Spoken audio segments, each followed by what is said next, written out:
আসসালামু আলাইকুম রহমতুল্লাহ। সম্মানিত দিনী ভাইরা, আলোচনা করব বাংলাদেশের ইসলামী দলগুলোই চায় না ইসলাম প্রতিষ্ঠা করতে। তার কারণ কি আজকে উল্লেখ করব এবং আজকে আপনাদের যুক্তিগত বিষয়গুলো তুলে ধরব। আপনারা দেখেন যে গত 15 বছরে সবচাইতে বেশি জুলুমের শিকার হয়েছিল হেফাজতে ইসলাম এবং ইসলামী ঐক্যজোট, জামাত ইসলাম সবচাইতে বেশি নির্যাতিত হয়েছে, কারণ তাদেরকে নিষিদ্ধ ঘোষণা করেছিল। এরপরে হেফাজত ইসলামকে জঙ্গলি বানানো হয়েছিল। এরপরে আপনার অন্যান্য যারা রয়েছেন তাদেরকে নিষিদ্ধ এবং তাদের মারধর করা হয়তো চরম পর্যায়ের, রিমান্ডে নেওয়া হতো, গুম হয়েছে প্রায় 700 মানুষের মতো গুম হয়েছে। এরপরে করোনার মধ্যে মোদি বিরোধী আন্দোলন হয়েছিল একবার, তাদেরকে গ্রেপ্তার করলো। মামুনুল হক সাহেবকে প্রায় 4 বছরের মতো গ্রেপ্তার করে এবং তাকে রিমান্ডে নিয়ে এরপরে তাকে নির্যাতন করা হয়েছে, আপনারা জানেন। এরপরে জুনায়েদ আল হাবিবি রয়েছেন, এরপরে রফিকুল ইসলাম মাদানী রয়েছেন, আলী হাসান ওসামা রয়েছেন, এরপরে আরও অন্য রয়েছেন, আপনারা জানেন। কিন্তু তাদের এত নির্যাতনের পরেও তারা একটু ঘুরে যে দাঁড়াবে, তারা এই চিন্তাটা করে না। তারা যে ঘুরে দাঁড়াবে, তারা এত নির্যাতনের পরে মানুষ বুঝে গেছে মানুষ তাদের সাথে আছে এবং মানুষ তাদেরকে সমর্থন করতেছে, এই জিনিসটা তারা বোঝে নাই। তারা কেউ গেছে আপনার আওয়ামী লীগের লগে গত 15 বছরে, আর কেউ গেছে বর্তমানে বিএনপির সাথে। তো একটা ব্যাপার হচ্ছে যে দেখেন, তারা সমস্ত ওলামা একরাম সমস্ত মতাদর্শ ভুলে গিয়ে দূরে রেখে আমরা রাষ্ট্রের জন্য এবং ইসলামের জন্য ঐক্যবদ্ধ হই, কিন্তু তারা সেটা না করে তারা একে অন্যের বিরুদ্ধে লেগেই থাকে।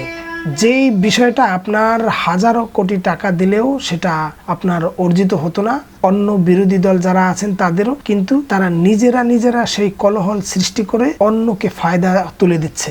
এবং চরমোনায় বলছে যে আপনার আমরা জামাত থেকে বেরিয়ে আসার কারণে বিএনপি ক্ষমতায় গিয়েছে, সবচেয়ে বেশি বেনিফিশিয়াল হয়েছে, উপকার হয়েছে বিএনপির। চিন্তা করে দেখেছেন এই কথাটা? এবং তারা মন্ত্রিত্ব দাবি করতে চায়, তারা মন্ত্রিত্ব পর্যন্ত দাবি করতে চায় যে তারা যেন মন্ত্রিত্ব দেয়। চরমোনার পীর সাহেবের সমর্থন যিনি বরগুনা থেকে যিনি হয়েছেন, তিনি তাকে আপনার মন্ত্রিত্ব দাবি করছে।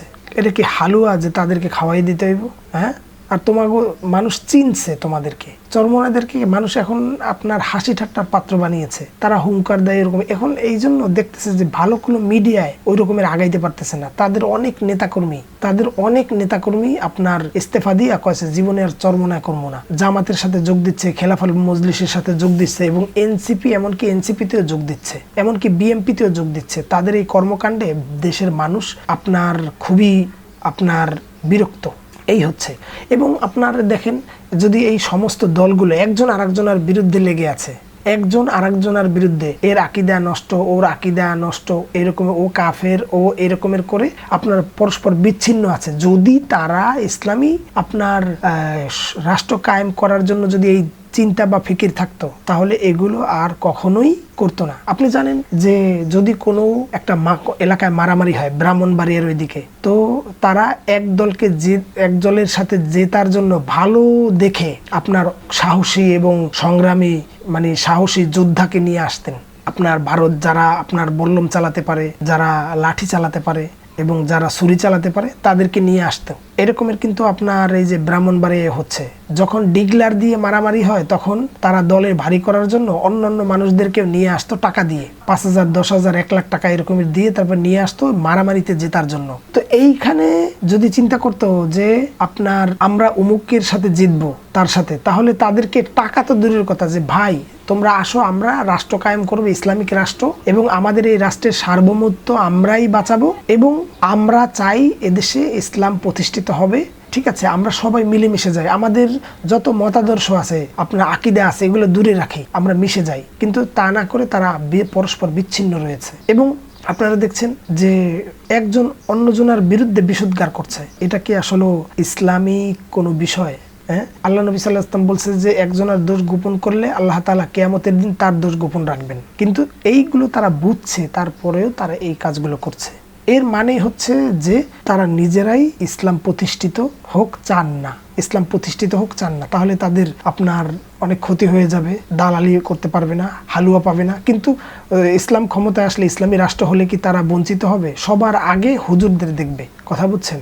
এবং চাকরি, ভাতা, ইমামতির এরকমের সরকারিকরণ সবকিছু হবে। কারণ আমাদের জন্য আমরাই দায়ী, কথা বুঝছেন?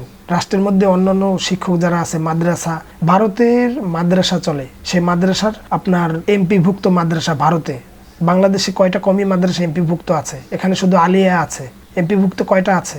কিছু করতে পারছে? কমি মাদ্রাসায় লেখাপড়া সবচেয়ে বেশি ভালো হয়। কোনো আলেম কোনো কিছু করতে পারছে? কোনো আলেম গিয়ে কখনো কোনো এটা করাইতে পারছে? পারে নাই। এগুলো কেন পারে নাই? কারণ নিজেদের মধ্যে নিজেরা মিল নাই। আজকে 3 ভাগে বিভক্ত জাতি, একটা হচ্ছে কওমি অঙ্গন জামাত ইসলাম, আর হচ্ছে বিএনপি আওয়ামী লীগ মিলে, কথাটা বুঝতে পেরেছেন? তো এই কারণে আপনার ইসলাম প্রতিষ্ঠিত হয় না। যখন এই 2-3টা দল যখন এক হয়ে যাবে, ঐক্যবদ্ধ হয়ে যাবে, তখন ইসলাম প্রতিষ্ঠিত হবে। কিন্তু এগুলো তারা চায় না। আল্লাহ তাদেরকে হেদায়েত দান করুন।